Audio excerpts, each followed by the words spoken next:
Ал халықтың қауіпсіздігін қамтамасыз ету жұмыс тобының мүшелері осы жолы Қобда ауданында болды.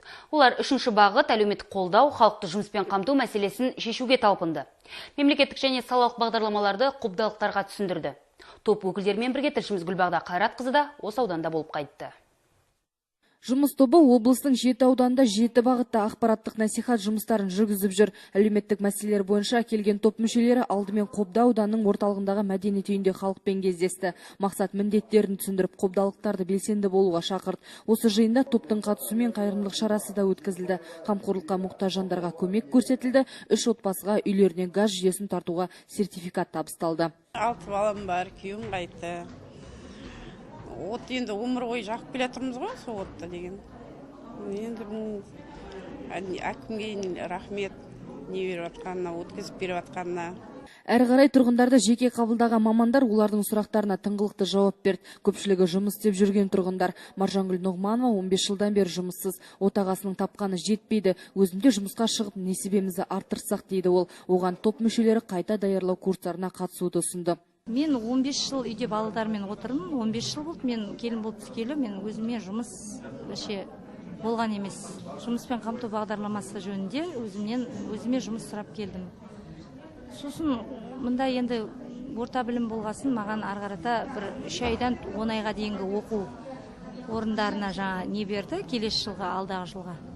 Сол оқуларды бітіргеннен кейін жұмыс қарастырамыз деп жатыр. Халықтың қауіпсіздігін қамтамасыз ету жұмыс тобының құрамында 12 дәрігер де болды. Олар Қобда ауылындағы орталық ауруханада қабылдау жүргізді. Балалар мен ересектер дәрігерлері келген науқастарға тиісті ем-домын жазып, нұсқаулар берді. Өзім осы районның тұрғынымын. 2 жыл болды сахарный диабетпен ауырам.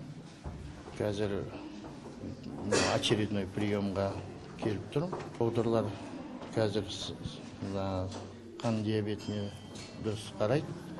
Дәрі бесплатно, уақытында беріледі. Қобда ауданында бүгінде жұмыссыздардың үлесі 0,12%. Жұмыспен қамтудың жол картасы 20-20 бағдарламасы арқылы тұрғындар кәсіп ашып, ауылдастарын жұмыспен қамтып отыр. Бір ай бұрын жұмысын бастаған мал бордақылау алаңы соның дәлелі. Қобдалық Ерболат Туреев мемлекеттен несие алып, кәсібінің нәсібін көріп отыр. Биыл міне кредит алдық. Үкіметімізге, отанымызға рахмет, осылай көмектесіп жатқанына. Аз процентпен берді жұмыспен қамту орталығы арқылы. Соған енді сарай салдық, мал алдық. Өзімше көрейік деп жатырмын. 2018 жылдан бастап зейнетақы төлеу жүйесіне өзгерістер болмақ. Алдағы уақытта шартты және шартсыз болып екіге бөлетін жүйе қоғам арасында кеңінен талқылануда. Сондай-ақ 1960 жылы туған әйелдер енді 58,5 жасында зейнеткерлікке шықпақ.